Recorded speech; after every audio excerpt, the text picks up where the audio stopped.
Thank you po for giving me an opportunity to air my view. Definitely, I do not agree with the song.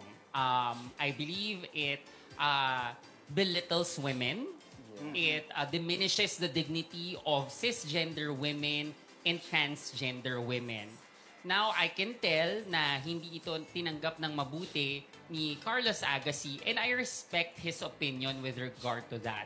Pero sana sa lahat ng mga taong gustong i-explore ang music as an art, hopefully, our medium of expression will become a source of inspiration, of good storytelling, of creative expression that highlights the dignity and value of every person. Meron tayong kanya-kanyang ekspresyon, pero sana sa ekspresyon natin na yon, walang sino man ang ibinababa, walang sino man ang tinatapakan, at walang sino man ang minamaliit. Clearly, with regard to how I understood the song, it belittles the dignity of cisgender and transgender women. Come on, it's 2023. Sana alam natin na in this society, napakahalaga ng pagkakapantay-pantay at pagbibigay ng respeto sa bawat kasarian. Sa mga nakapanood ng Barbie, ito yung pinakamahalagang aral ng pelikulang ito. And hopefully, I invite Carlos and the rest of men and women who agree with him to watch the show so that they can also understand the impact of expression, of art, and of the products that they create for artistic expression. Yun. Very well said, di ba? Pero, Miss Mela, anong reaction mo sa sagot ni Carlos sa Twitter?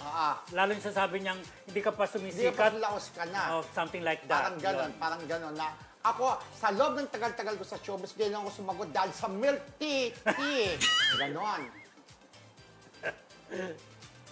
Ako po, Sir Romel, Sir Roldan, and Miss Mildred, malinaw po sa akin na hindi pa po ako sikat. Hindi ko po alam kung sisikat ako in the future. Ang malinaw sa akin ay gagamitin ko ang aking talento, ang aking talino, para mabigyan ng saysay ang dignidad ng LGBTQIA+ people, ng mga kababaihan, at ng iba pang mga taong nangangarap. Kasi para sa akin, napakahalaga ng espasyong na ibibigay sa akin ngayon. Gaano man ito kaliit o kalaki, susubukan kong mapagyaman ito para makita ng mga tao na ang isang pangarap ay pwedeng matupad sa pamamagitan ng pagsusumikap at higit sa lahat sa pamamagitan ng pagiging isang mabuting tao. Ano naman ang mensahe mo kay Carlos na I'm sure nanonood sa atin ngayon? At saka pagkatapos mo rin mabasa yung mga sagot niya sa Twitter. Yes, Mela. At the moment, wala po akong message, but if in time na magkita kami, ay babatiin ko pa rin siya at bibigyan ko siya ng respeto na karapat-dapat para sa kanya. Bukas ba ako sa pakikipagkaibigan?